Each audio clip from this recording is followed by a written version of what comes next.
This is a market we're going to. Walking in, I really highly suggest you just hold the camera down by your side like it's off.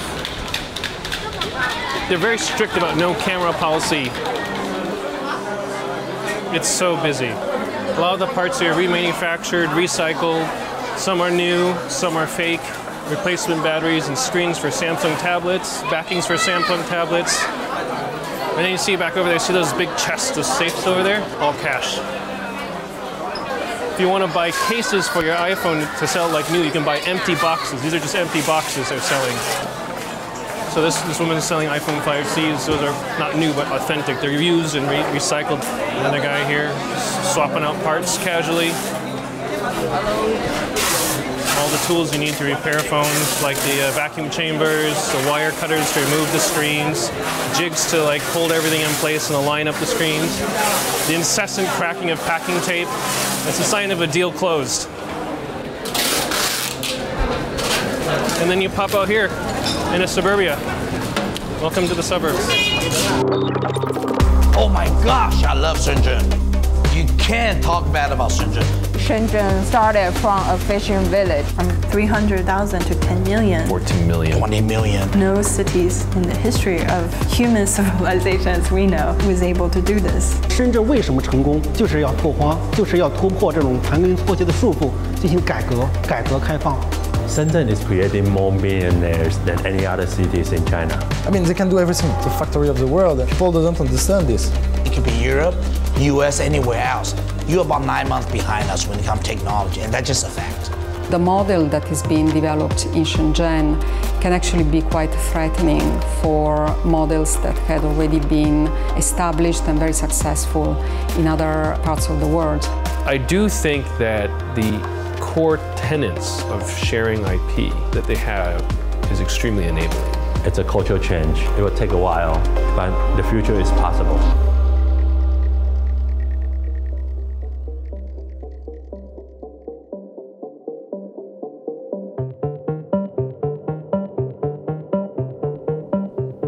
It's not that Silicon Valley got divorced from technology. They're very much about technology. They just kept moving up the stack. And the key thing that drove that, in my opinion, was Moore's Law. Moore's Law is named after Gordon Moore, who was one of the founders of Intel. In like 1960s, he came out with a paper. He predicted that every 2 years, I believe it was, the number of components that could fit in the same piece of silicon would double. And so in 1 year, you could fit 10 transistors in here.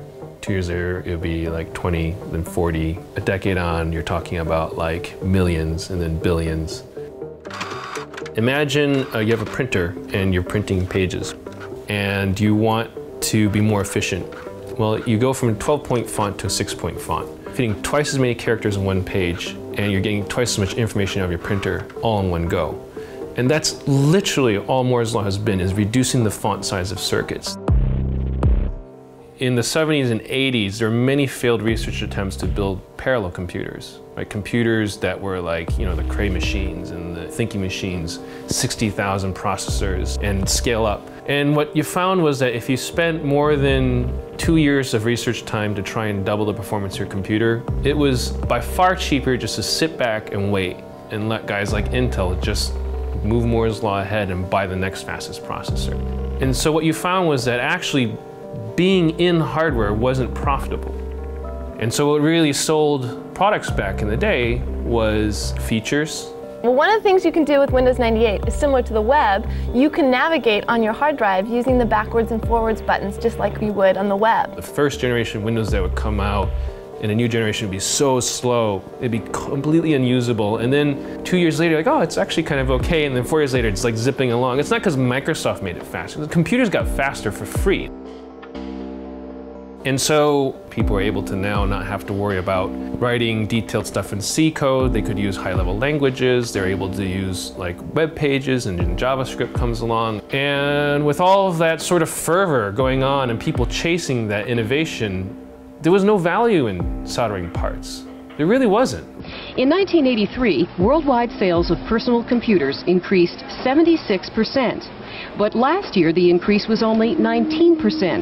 And this year, analysts predict that sales growth will slow to about 4%. Losses among the two largest home computer makers through June of this year surpassed $600 million. And that building of stuff had to go to an economy where people were paid a lot less.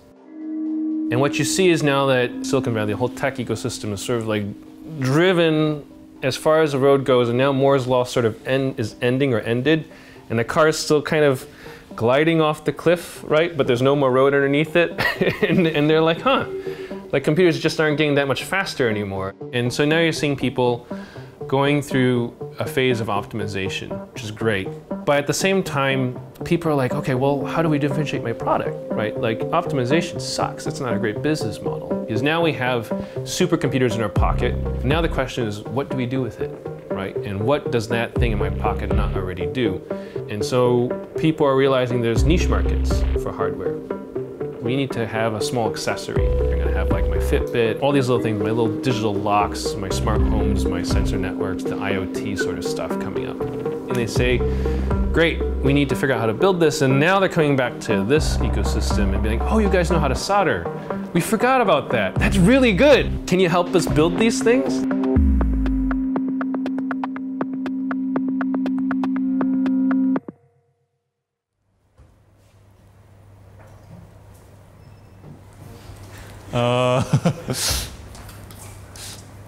What should we say?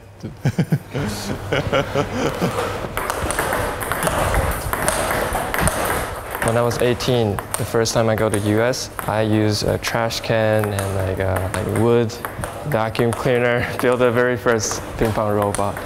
Well, you want a robot that's just like you, but slightly better, so you always feel challenged. I dropped out from university after first year of college. Decided to go for this path. And it's really nice to be in HAX because HAX is the best educator and help you grow. HAX is a hardware accelerator, the world's first hardware accelerator. We take teams that come in with a proven technology and a prototype and help them to get ready for market launch. We provide $100,000 US. We help them with electrical engineering, design for manufacture, industrial design, mechanical engineering, their market strategy, how they're going to launch, and for that we take 9% equity in the startups. I'm Thomas, co-founder of Rovenso, and at Rovenso we make big robots. We use a kind of spatial joystick. It's usually used in surgery, these things. It's a force feedback joystick. The market that we target is the one of nuclear decommissioning. And what you can see here is a small version of a robot. And now at HAX we are building the very big version. So you can compare the wheel size, that will be something quite huge. The bigger version of the robot will transport a robotic arm to automate some of the part of the decommissioning work. Shenzhen's, as everybody now knows, the hardware capital of the world, right? So this has been our home ever since the start. The reason we come here and take the teams here is because of the ecosystem around, which helps them to build products really fast, and from initial concept all the way up to final product release into the market. Neura is a headphone company. We're making the world's first tunable headphones. They work out how you hear and provide the perfect music for you. So I can show you here the hearing profiles of my colleague Luke and my hearing profile. What you can see is that there is this difference at certain frequencies between the way that Luke is sensitive to that particular note or sound, the way that I'm sensitive to it. What our headphones do is sonically mold the sound and make sure that what we hear is not too bassy, it's not too trebly, it sounds balanced, it sounds even, and it sounds the way that it was recorded. Anybody who's going through research and development, they're better off doing it here because they can get things made so much quicker and so much cheaper. I mean, you try doing something like that in the UK, it'll take you around a month typically to make something which is specialist from an engineering firm. Here you can do it in a couple of days. Let's say we completely design a new robot. We can get it out pretty much in a week. Even if there's 10 parts, we can send it out or we can do it ourselves. So you get 10 3D printers to print at the same time, and you get all the parts, put it together, and just fire. I've never seen any prototyping like that when we were in States. For some of the standard parts, we can order in the morning, and then we get it in the afternoon or the day after.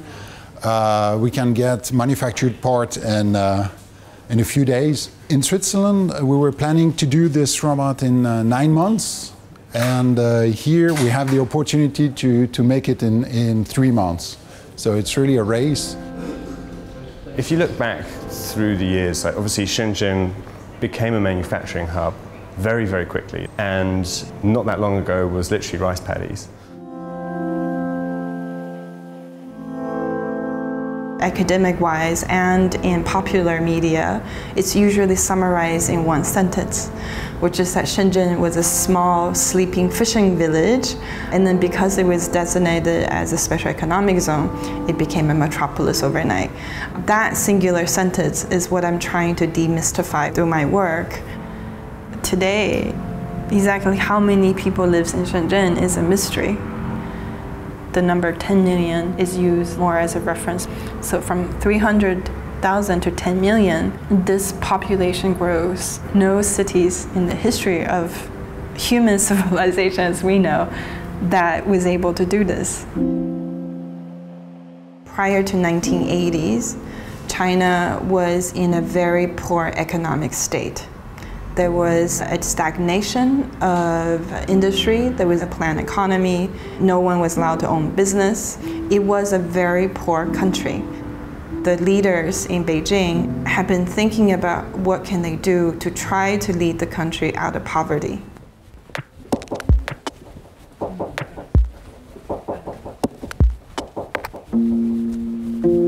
当时的这个整个的大陆这边的经济受这种极左思想的束缚，整个经济陷入这种困顿状态。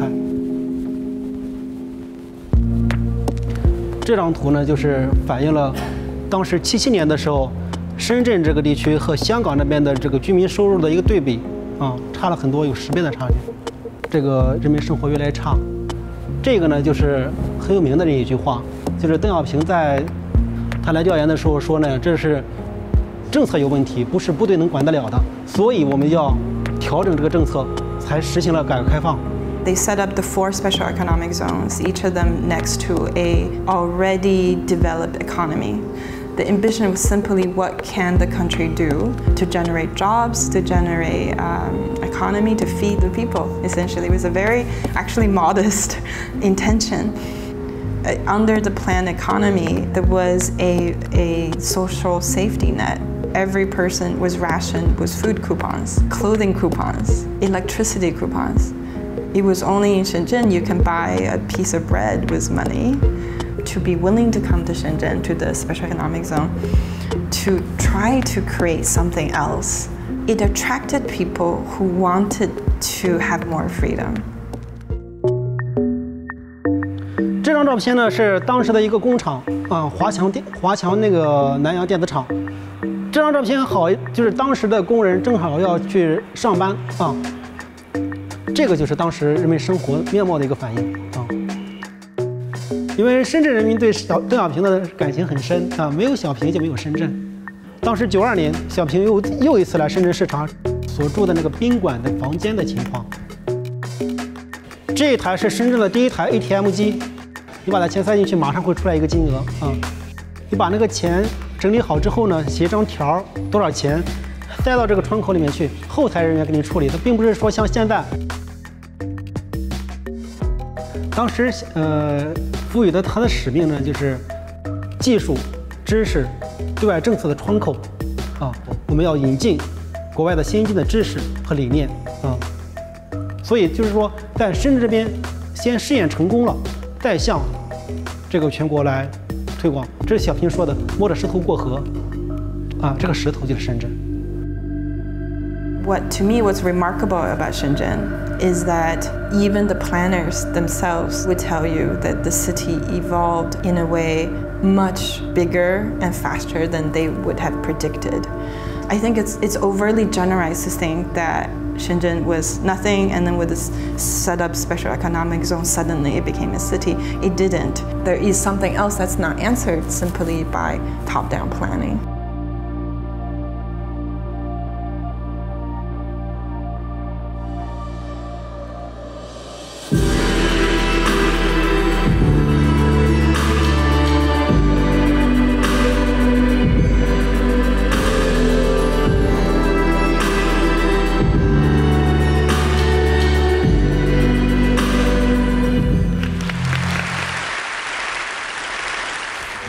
Yes, so good morning. Thank you all for joining me in a discussion about innovation that is happening right here in China.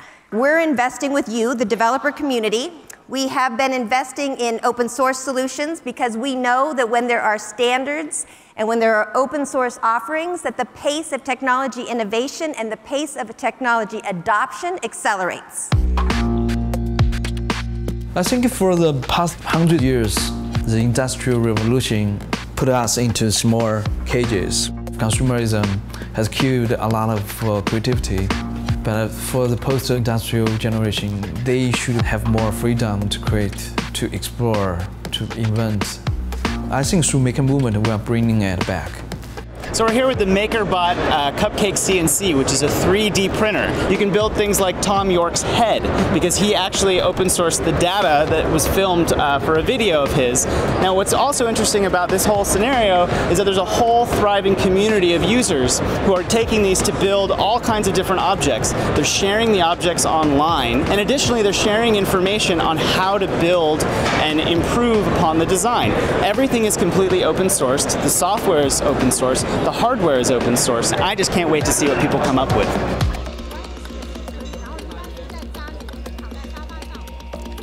I think the recent emergence of the maker movement pretty much started around 2003, 2004 in the US. Laser cutting and 3D printing is helping people to be able to build stuff and actually build it for fun rather than just having business purpose. Right around that time, this guy named Dale Doherty, he was thinking about starting a publication called Make. Before Make came out, the only word we had was a hacker, right? And I think he didn't want to call the magazine Hack because it had a really negative connotation at the time. And Make was sort of the thing you would type to compile a program, so it would resonate well with programmers. And Maker was like sort of the demonym of people who would read the magazine. That sort of coined the term maker. I think in creating that publication, he sort of solidified the movement, and the Maker Faire created that phenomenon.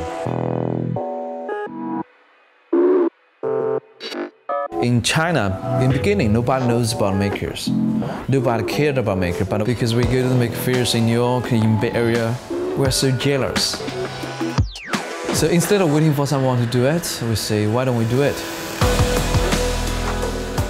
When they told me they were going to bring the first Maker Faire here, I was like, how do you have a Maker Faire in an area where people don't make for a recreational thing, they do it for a job, right? You know, because making in the West is something that you're using to remind people who are in service economies that there's a thing called manufacturing, right? When you have a manufacturing economy, you want to remind them that there's manufacturing, it seems weird.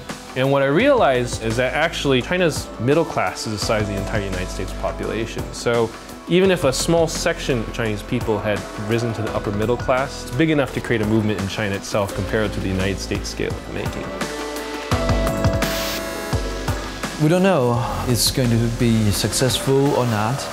The first year we have over 60 makers, and last year we have over 200 makers. It's a huge number. Some interesting phenomena also emerging out of this in the past years. What's happening is the open source hardware movement. Traditionally, the circuit board is closed and proprietary. You need to have a contract, a non-disclosure, and a huge sum of prepayment in order to get access. But with open source hardware, everybody can access to that information, and everybody can modify that to suit their need. People here, they create a circuit board, and just under the expectation, it is going to be open. It's going to be copied and evolved by someone else. There's no one running around in Shenzhen and say, okay, well, I should be credited for creating this. If someone else can make this, get someone else to use it, merrier the better. Not having the ego attached to your creations and understand how actually an open source system works. The maker movement is at that junctures. I'm getting a little sick of hearing about the same people on TV over and over and over again, so I decided to do something about it. This Arduino project, which I called the Enough Already, will mute the TV anytime any of these overexposed personalities is mentioned.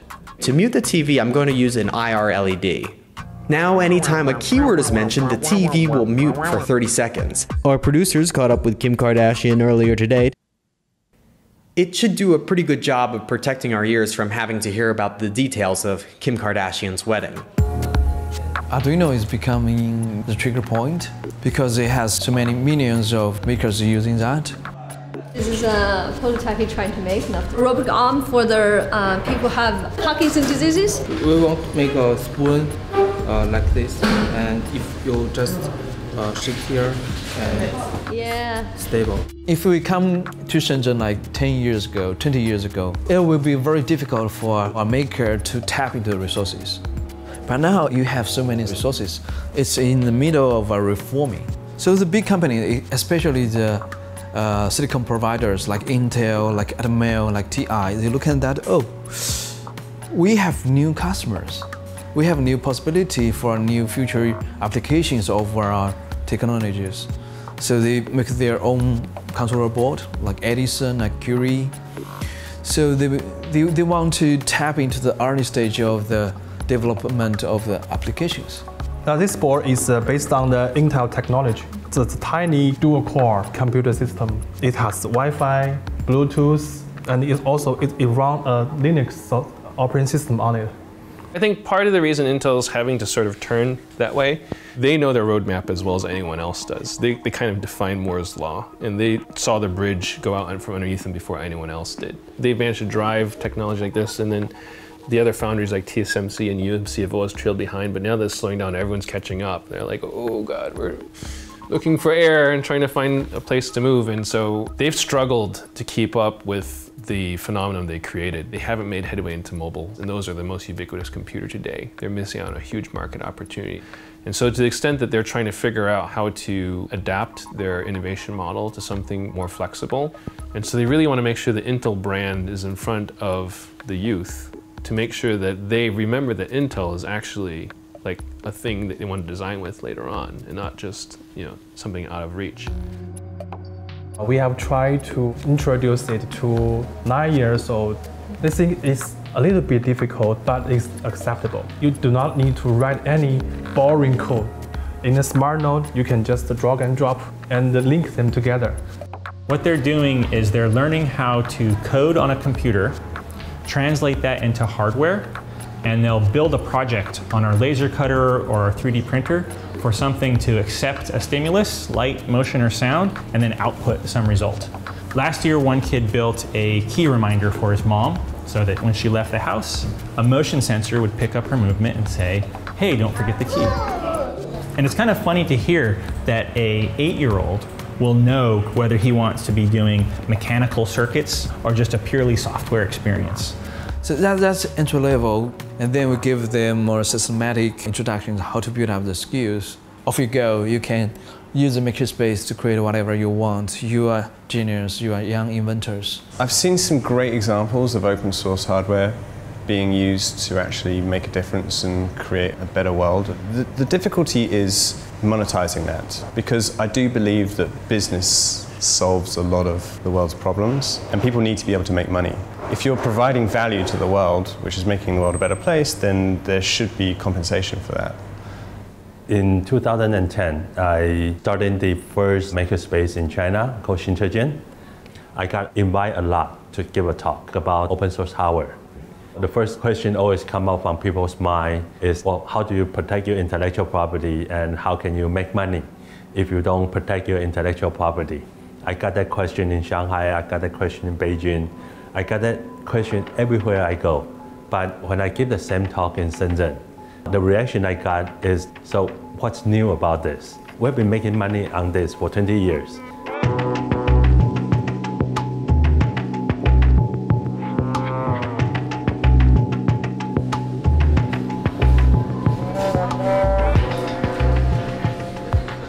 这个地方是全球最大的元器件的集散地，这里总共1楼、2楼现在有800多家，将近900家的，全是做 IC 的。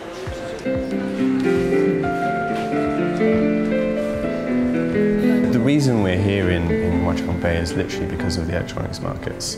You know, it's a fantastic resource of all different possible components and different devices which can kind of be Frankenstein together to make prototypes by the teams.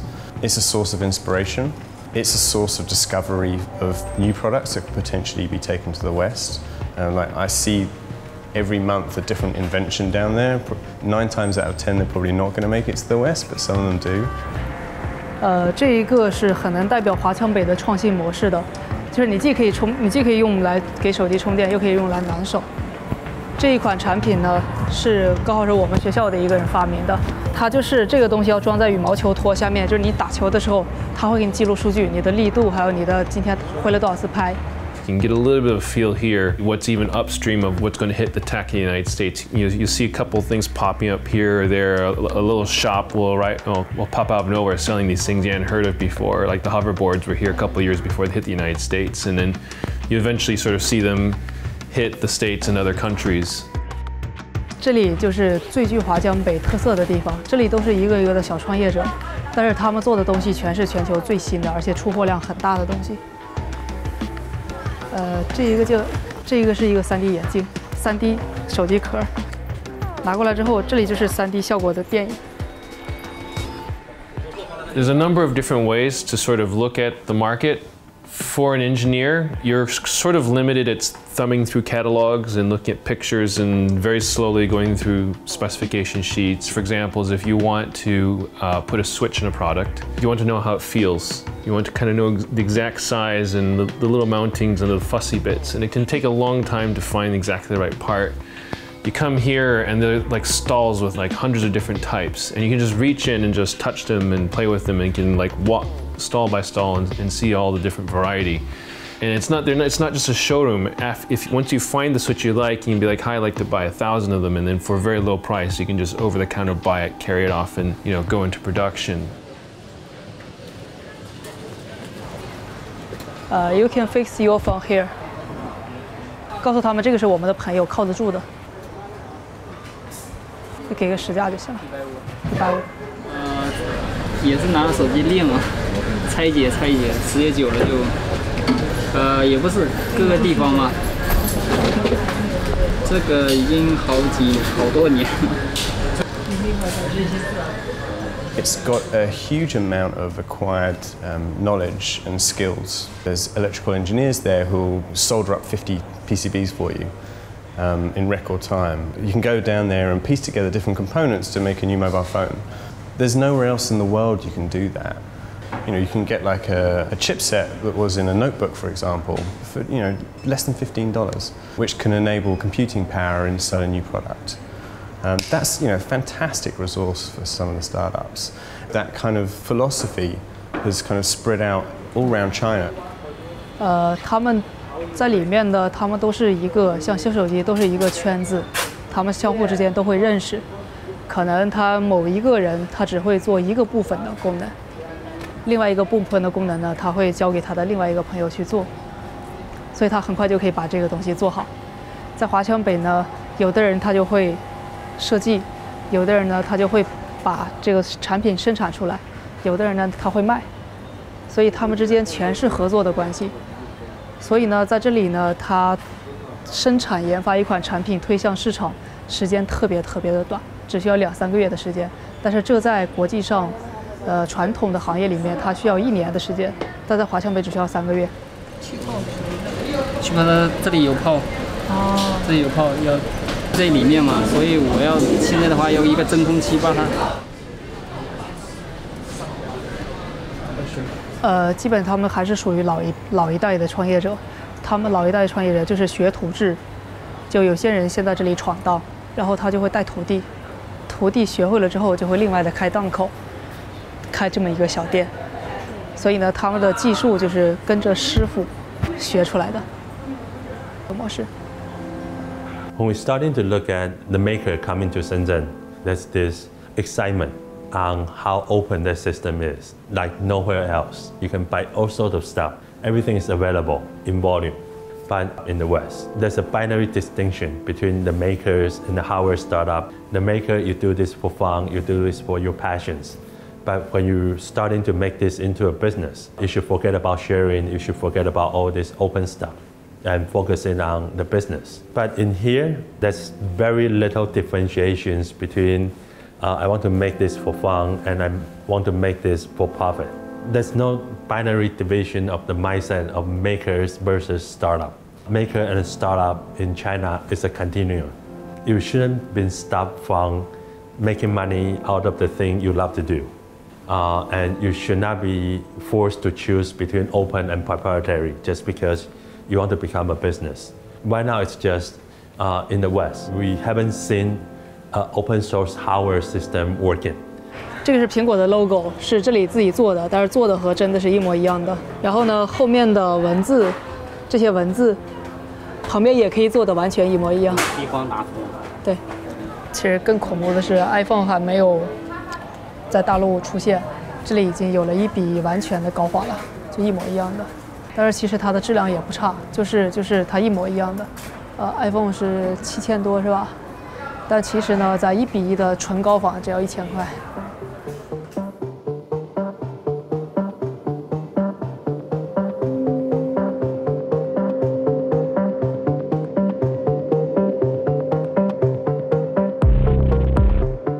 In the West, there's an idea that I can have a company that produces nothing, has a ton of patents, but produces money by suing everyone for rights to those patents. You don't even have inventors, you have lawyers making money off of buying intellectual property and trading it. That's weird, right? It's kind of weird that you produce nothing but make a lot of money.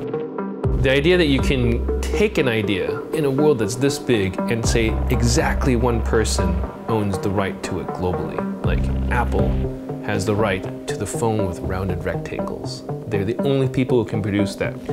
Really? Like, seriously? This is the world we're going to live in? Like, we just give people monopolies through the IP system for 20 years for stupid ideas because they were first to file. That made sense back in the day when there were fewer people, less innovators, a less connected world. Now we have like this network of people where like we're empowered to do our things and we can almost trade our creativity. And China's ecosystem is this network ecosystem of an idea for an idea. Like let's trade. You know, you realize your place in the ecosystem is I need other people around me. You can't be a dick to like all the other guys around you just because you have the patent monopoly on this thing. Someday you're going to be on the bottom side of the chain and you're going to need other people's help. And so you build networks of collaborations with people by sharing in this open source philosophy.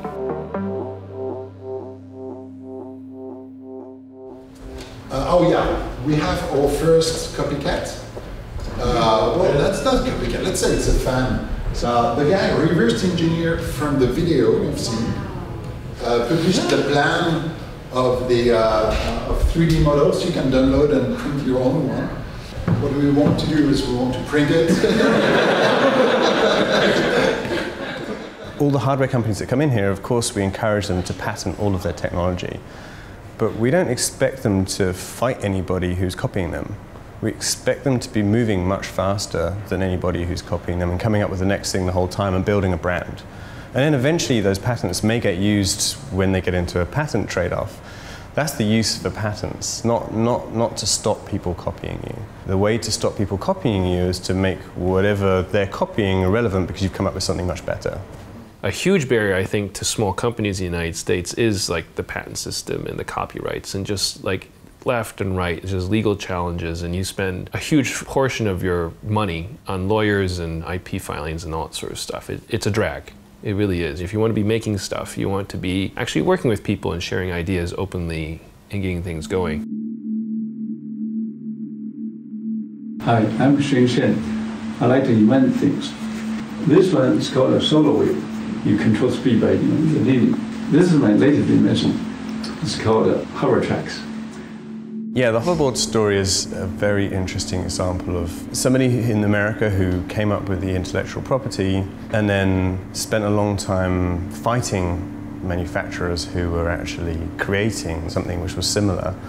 That's a great example of a case where I would have encouraged somebody not to start like fighting around IP protection. It's better just to build a brand around a really great product. Make sure that you've got, you know, the leading product in the area.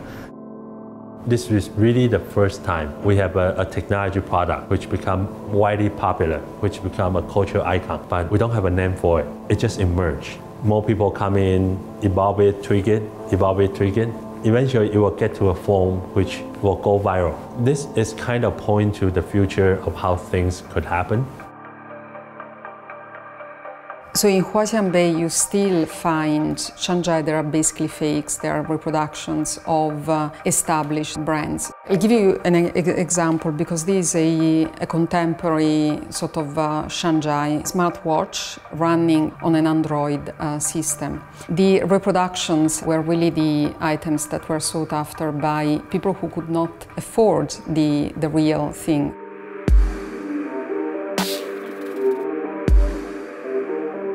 My understanding is that the early Shanzhai were people who worked for the bigger corporations here, like Nokia, Motorola, Foxconn, and they were some very smart engineers who got sick of the management and are like, look, I can build a phone cheaper, better, faster than these guys can. I understand why they have all this process. I can make it for half the price if we just cut the fat. And they would quit, talk to their friends who they knew were all this upstream suppliers, and they would get together parts and they would build, what were effectively, copycat phones. The key innovations, they're able to do it at much, much lower cost. Just, learning how to walk before they could run, essentially. The most similar things to the ideas of Shanzhai in the West is the idea of Robin Hood. They try to empower the poor with the latest advancement in technology. Shanzhai and the maker movement and the startups, they are very alike. They are very much share the same spirit. Even though they are not from big companies, they feel powerful. When they talk about people who left the factories and copied a phone, well, that was kind of like the open source stuff that wasn't open source. They just sort of like, oh, the schematics are on the desk. I will conveniently help myself to them, make a photocopy, and then leave the factory with them, right? Was that stealing or was that open source, right? In the West, it's called theft, right? Out here, it's called sharing. This is one of the devices that was a haul from the market. And you can see it has a number of markings on it. This one was the higher grade version. It was 70, 80 bucks US. But when you power it on, you see that it's running a very well-skinned flavor of Android. Iconography is actually pretty good. And then the great thing is this one sports 2 SIM cards, replaceable memory card, and a replaceable battery, and it comes with 2 batteries, which is actually a feature that many local people really want to have. They're unhappy about A, having no memory card slot, and B, having not a replaceable battery.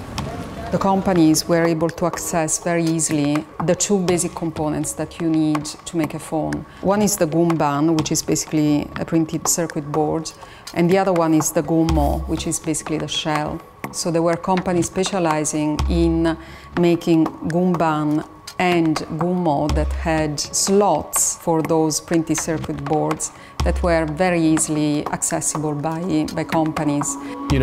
People from the West who are used to sort of month-long development cycles, I'm like, how did I do this? This is amazing. Like, this capability came out of nowhere overnight, but actually it's been honed over like a decade or 2 out of those roots of people, coming out of the big factories and figuring this all out themselves. Shanzhai, there is something that is still going on now, but it is a very small percentage of what is produced in the market. There is a very strong emerging middle class in China that has the purchase power to afford original items that may be more expensive than the reproductions. It is not possible to target new markets just with imitating the established brands. There is a limit to what can be achieved in that sense. Once they kind of got in a position where they could now build a copy of a phone pretty well, they can now start innovating. They'll take like an Android phone and an iPhone and mash them together and come up with this weird thing that is pretty cool and is different in some way. If you go in the market in Huaxianbei, you will find that many people distributing this type of advertisements for companies that are called white brand companies. They will make it for you, assembling various different components, and then you can add your own brand, your own name, or whatever you want, and distribute it as your own item.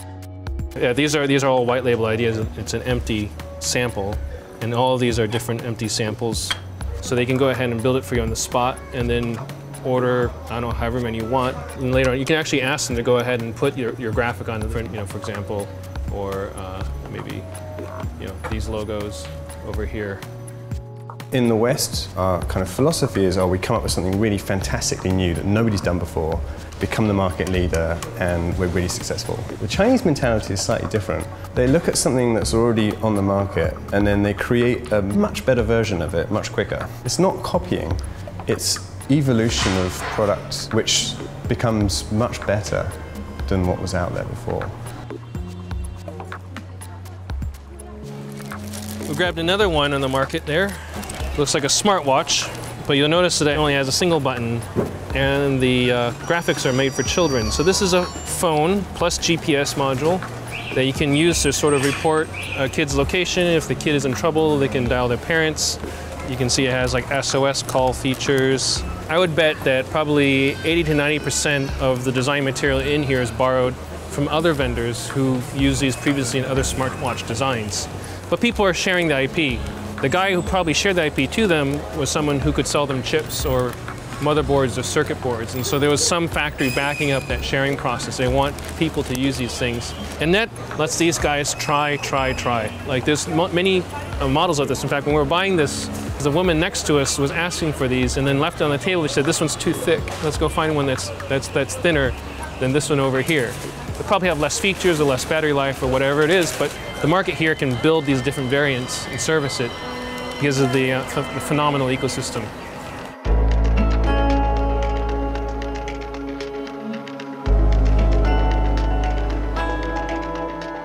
Something is really happening. Companies are realizing the importance of having new ideas and being different. So many companies who were involved in the Shanzhai before are now looking at design. They are now looking at how to develop innovation in their own companies. The model that is being developed in Shenzhen can actually be quite threatening in other parts of the world. And it's not surprising that many American companies are now looking at models that are developed in China to see how they can adjust themselves. 梦想让世界不断改变，科技让梦想成为现实。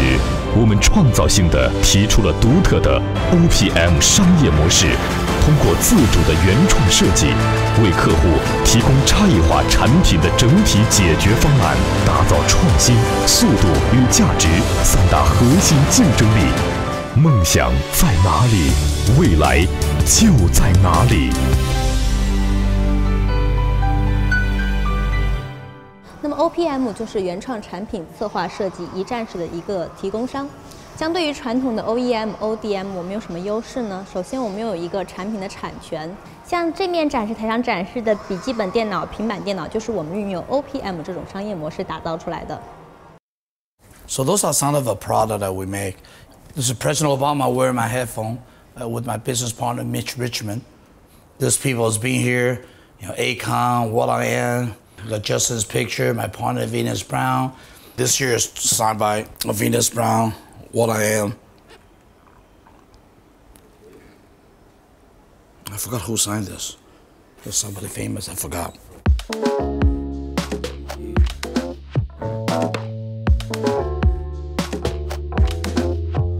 This is my office.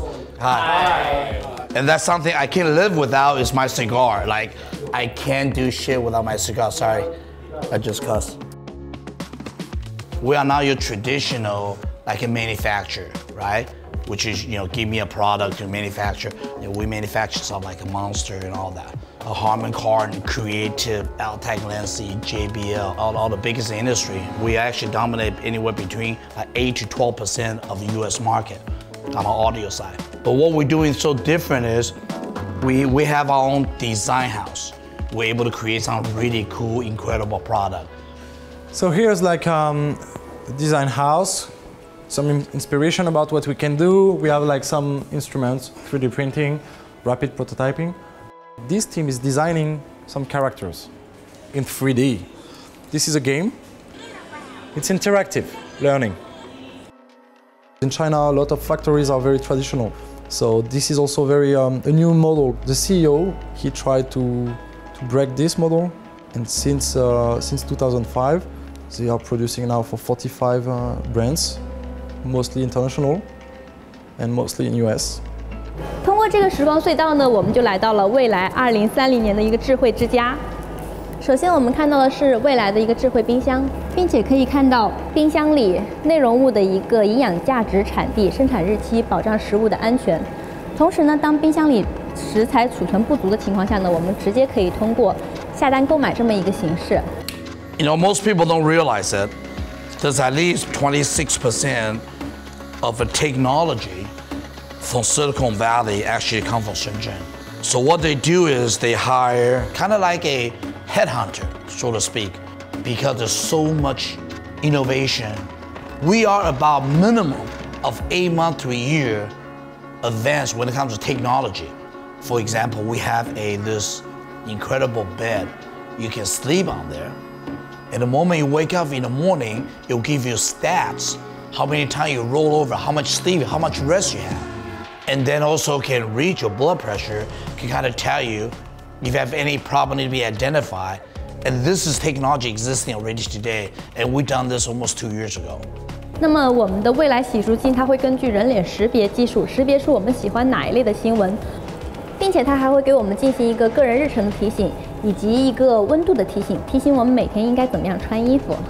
We say like 25% of innovation created in Shenzhen are buy by the American.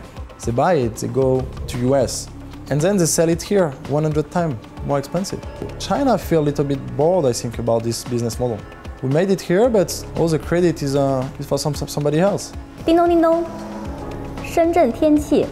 深圳今天白天到夜间阵雨，温度28摄氏度至23摄氏度。叮咚叮咚，持续风向。暂停播放。已暂停。His name is 叮咚。Everybody is looking for the Chinese startup, made in China. Want the proof to show to the world, like, look, we innovate. We have a lot of opportunity here. I think our focus should be, let's create a quality product. And you could be proud and say this is made in China. So if you can just focus on that new technology, to focus on a branding and to focus on the quality, and I think within the next 5 years, people have different perspective of made in China. I think that will happen.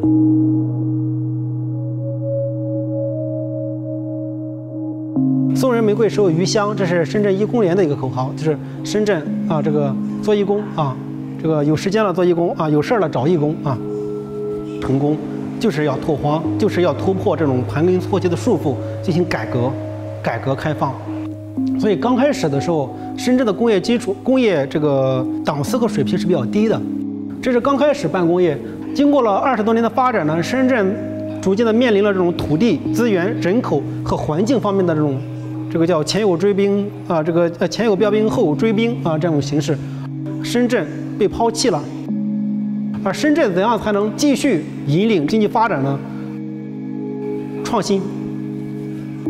What has happened in Shenzhen within 35 years of time, its uniqueness is fading because those same innovations, say policy innovation or industry innovation, now it's everywhere in China. So it doesn't have that edge of being the only one or even the first one anymore. It's kind of a catch-22, right? It recognizes what it's been able to achieve, but it's also inherent, like, how are you going to make it better?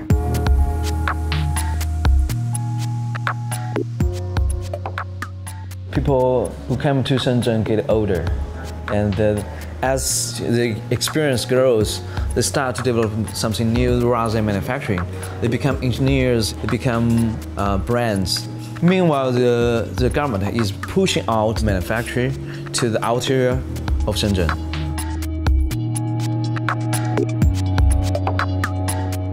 这个其实就是一台 PC。 然后的话，直接的话，通过它接上显示器或者接上电视机，然后你的电视机、显示器就变成一台电脑了。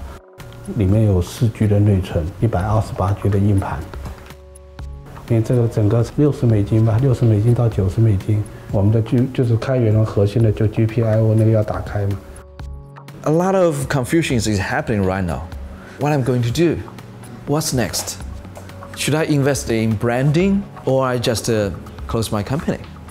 I think it's a perfect moment for innovations because I can attract at least a portion of them, to put the resources to innovate something new. 他自己有研发，有整个的打造成那个叫做精品，他就不再是做山寨，他去做自己的研发，做自己各种自己的品牌。但是现在我们在知识产权这个意识形态上已经非常的强烈。人家抄袭了我，然后他在 AliExpress、在eBay、在亚马逊上卖，我就可以很快的投诉他，他很快就要下架。这个世界我觉得应该是一个开源的世界，特斯拉。 包括说 Facebook、亚马逊，他们把人工智能都是开源的，在安卓的那些都是开源的。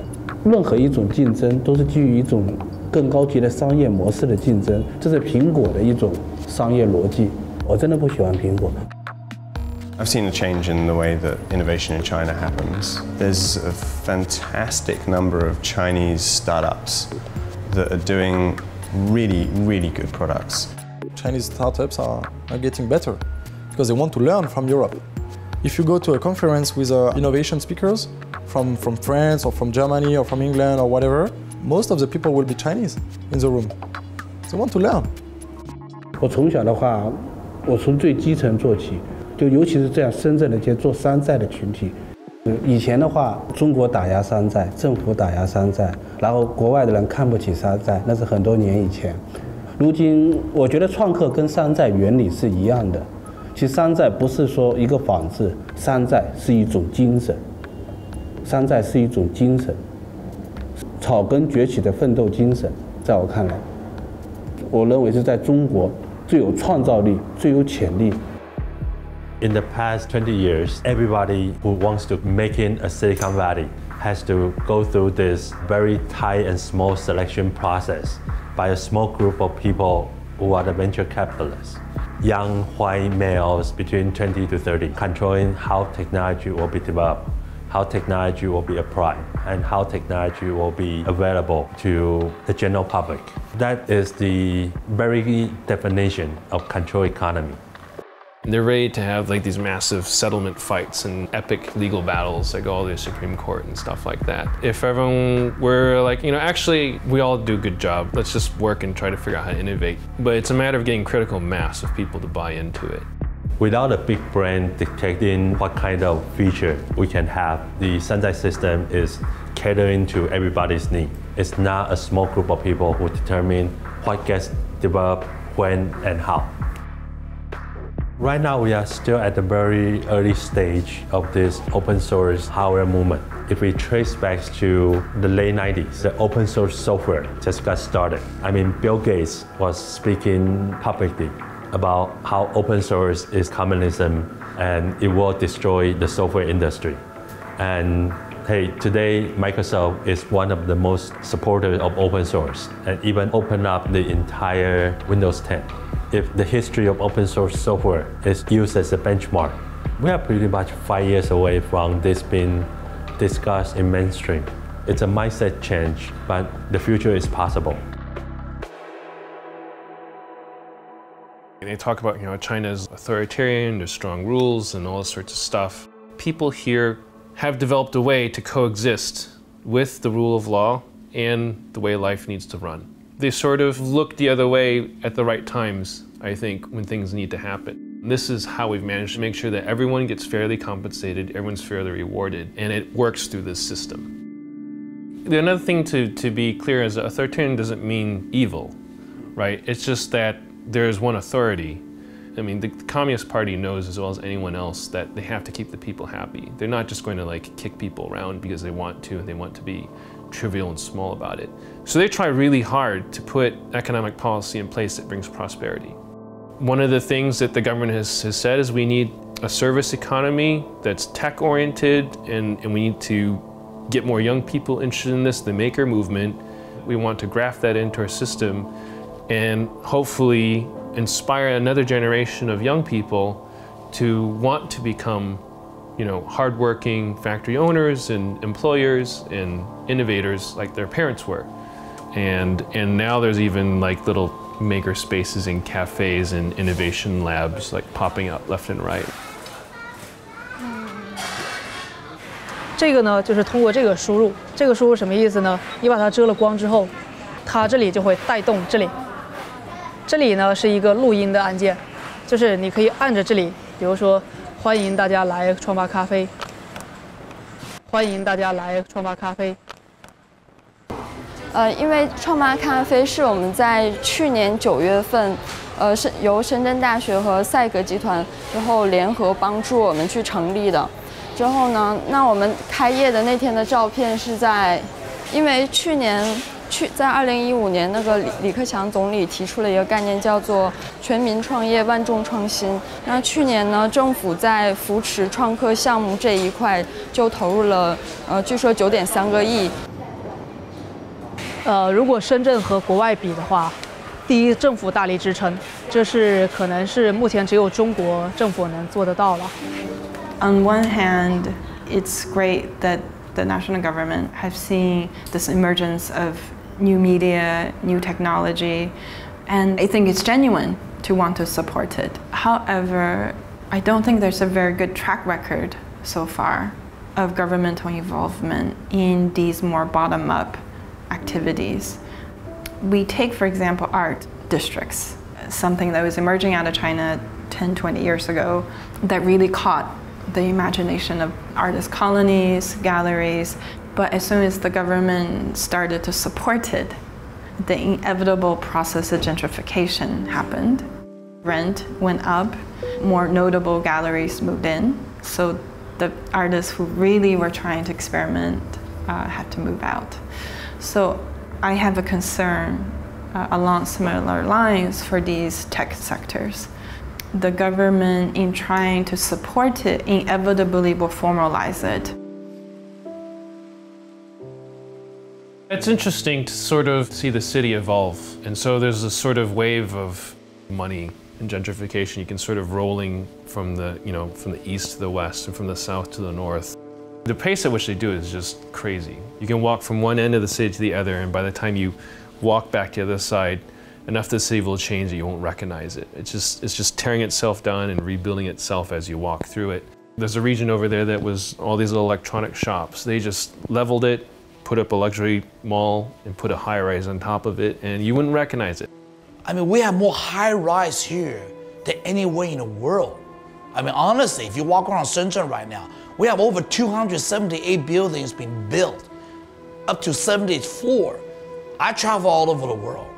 And when you look at everyone else, like, hey, we are the fastest growing, society right now, industry today, and that's just a fact. In China, there is a general lack of awareness of the negative ramifications of gentrification. Just as, in the 60s, no one in New York thought that was a bad thing. The reason why the city has embraced this notion of new technology is trying to reinvent itself. My concern is that in this reinvention, it wants to very quickly rid of its even immediate past. A city that really struggled, really was dependent on a lot of things the government couldn't provide. Things happened by chance, accidentally. A lot of it was bottom up. In fact, there was not one fishing village, there were 2,000.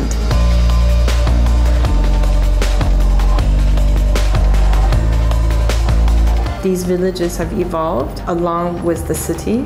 They have taken up very important roles in providing housing, providing a certain social structure, jobs, a certain stability to the city that was not planned. It simply evolved with the formal city. I would liken it more like sort of the bacterial colonies in a petri dish. Eventually you grow a lawn of bacteria across it, all the communities become interconnected. But that's sort of the natural growth curve.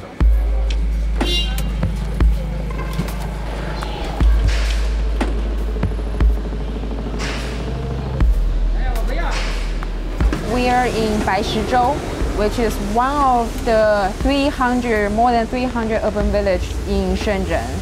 And here, no matter what, you don't need to go anywhere and you can find everything here. That's the amazing part of this. It provides everything you need for a community. When the government designated Shenzhen as a special economic zone, they left patches of land for the villagers themselves to build homes. This is the boundary line between the city and the urban village. This side is urban owned and this is urban village owned. These urban villages are also breeding ground for a lot of innovation. You can change the structure, you can change the facade, you can spill your workshop into the alleyways. The whole neighborhood was built in this kind of bottom-up way. Shenzhen really represents a new modern image. It's a modern city, it's a new city. The urban villages are complete opposites to that image. The mayor's office declared the necessity to rid the cancers of the society. In those words,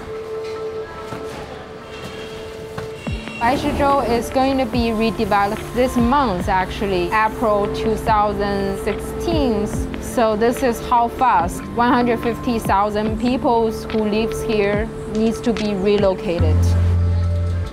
There's some rumors that the market here is eventually going to have to be displaced because as things gentrify, the rent on the shops are going to go up to the point where they can't sustain selling these small parts and whatnot.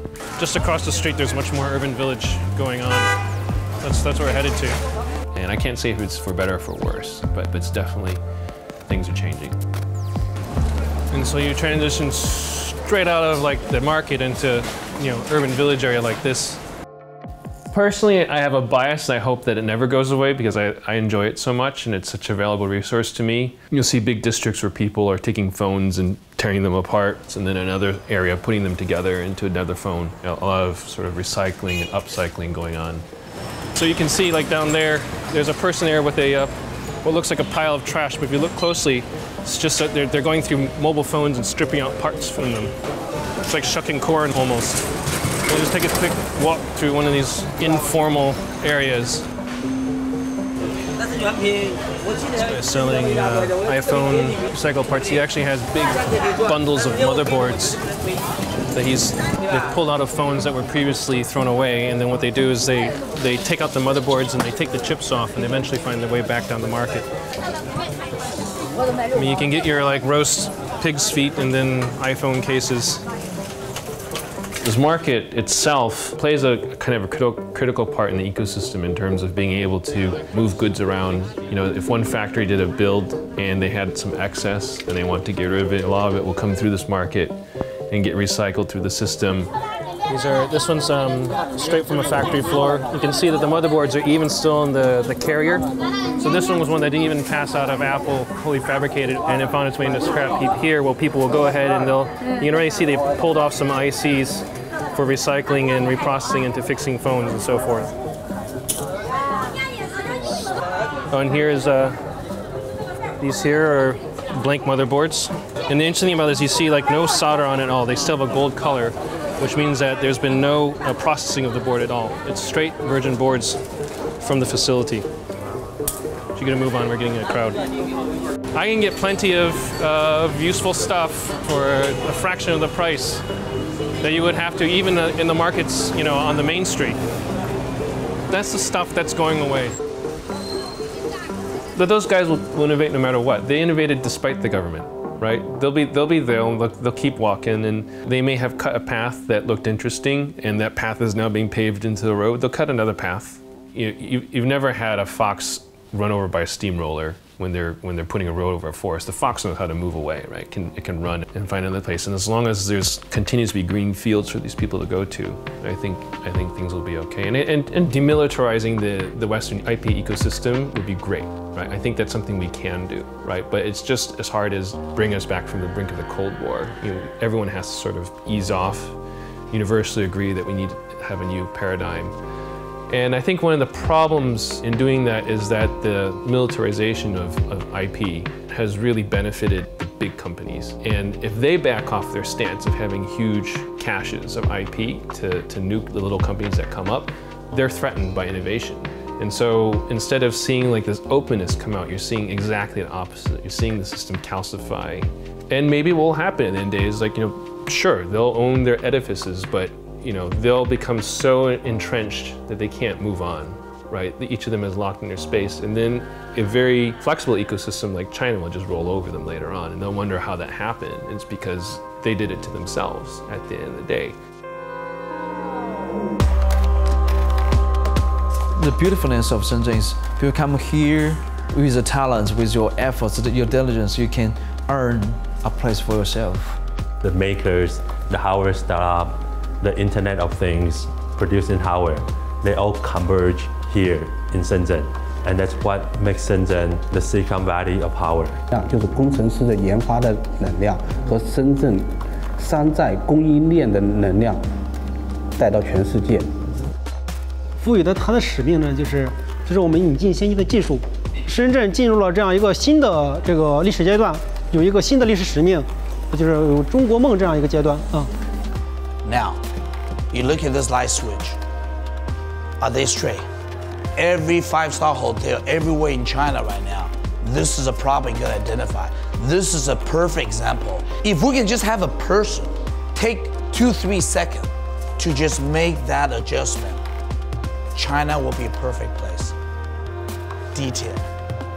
Are they going to be more like the UK in the sense that they'll just shed their manufacturing background as they gentrify and sort of just go straight for, like, you know, a service economy? Or will they keep rooted in a sort of a manufacturing ecosystem and keep design parallel to it?